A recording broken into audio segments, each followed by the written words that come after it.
तर भावंड आज चाललंय आपलं मस्त पैकी ग्रीन चिकन बनणं चाललंय.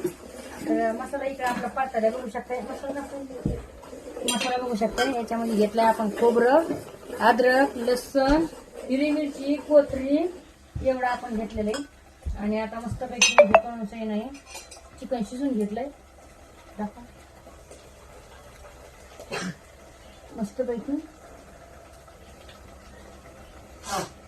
गावाकडचं हिरो चिकन हिरव्या मसाल्यातलं नंबर मध्ये खायला छान पण लागते. त्याच्यासोबत बाजरीच्या भाकरी, ज्वारीच्या भाकरी किंवा आपल्या तुम्ही चपात्या पण खाऊ शकतात. असं काय वाट नाही, पण छान लागत आहे, मस्त लागते.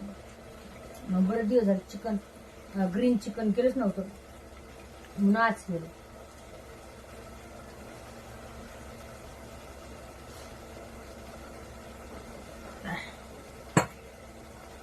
आणि सकाळी असू का नसू मटण काय वाट नाही, पण संध्याकाळी लागतेच लागते.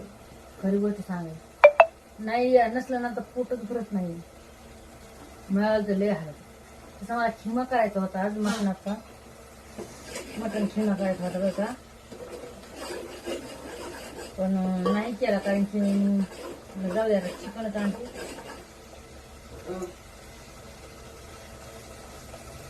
असं मस्त पैकी परतून घ्यायचं.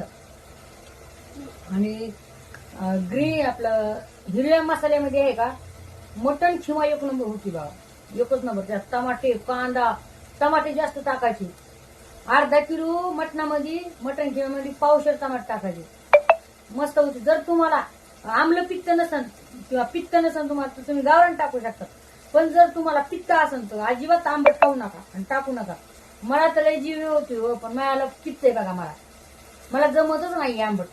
मस्त पैकी ते टमाटे टाकायचे, कांदा. हा उद्या तुम्हाला नक्की दाखवेन मटण किमा करून, नक्की म्हणजे नक्कीच दाखवेन.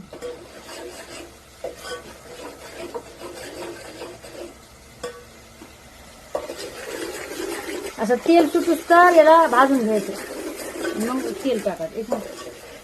तर मसाला आपला मस्त पैकी भाजलेला आहे. तेल सुटले. आता टाकू एक चिकन.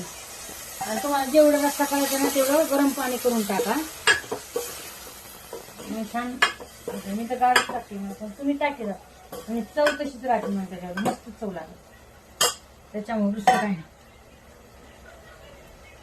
आणि स्लो गॅसवर खायचं.